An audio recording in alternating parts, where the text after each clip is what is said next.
Good evening. So here's a red wine, and this is, the time when we're starting to feel the autumn chills coming in. So I've bought something rather appropriate, 2023 Fireflower Shiraz, wine of South Africa. So let's take a look at this. 14%, Western Cape. The fireflower appears as a burst of colour and life in the desolate ash-coloured areas of the Western Cape, affected by wildfires.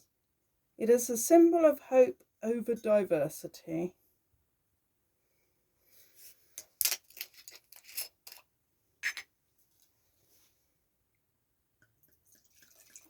You might not,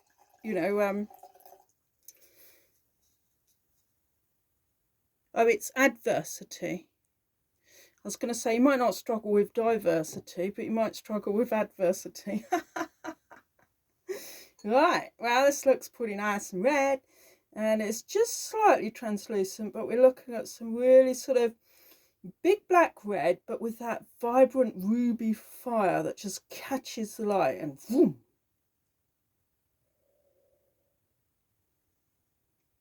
So beautiful. Oh, quite an alcoholic nose. There's a fair bit of fruit in there, but there's a lot of leather.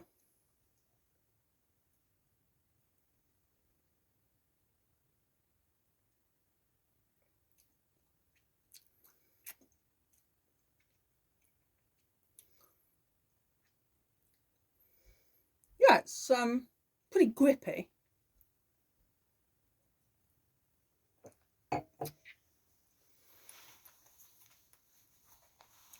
It's not a massively fruit-driven wine. It's really giving me a lot of it's kind of like it's kind of like charcoal, the sort of darkness of a a piece of kindling which you've put in the fire, but then you've taken out and the fire embers have dropped off it. It's that kind of what they probably call burnt match.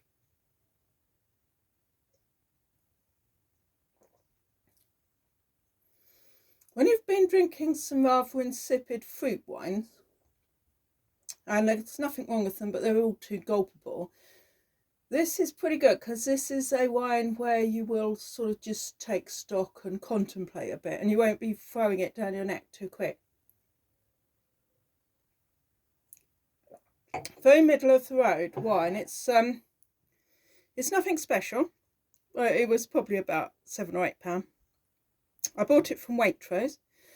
It's a very, very good, roast dinner, pizza, tomato pasta, possibly lamb chops type of wine. It's a foodie wine for sure. It would go all right with some cheese and pear, that type of thing.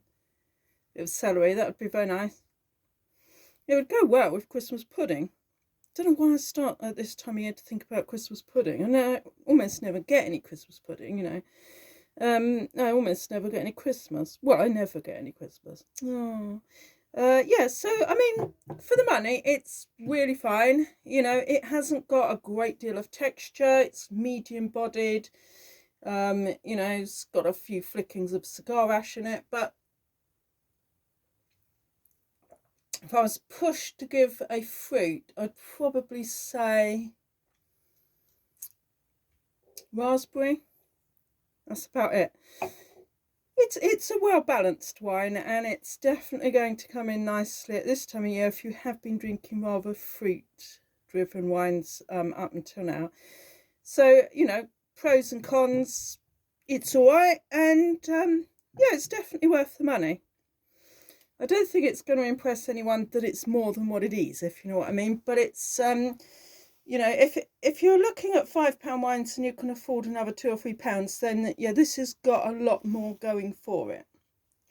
But not enormously a great deal more going for it. It just hasn't got that kind of insipid flavour that you so often get on the back of the tongue from cheap South African wines. It's not a cheap South African wine, it's a middle of the road one, and it's as good as any, you know, at that price level. I think it's a very good single varietal, and I would definitely buy it again, maybe, you know, maybe once every 2 years, that type of thing. So it's all right. I think you'll like it. If you like Shiraz, you'll like it.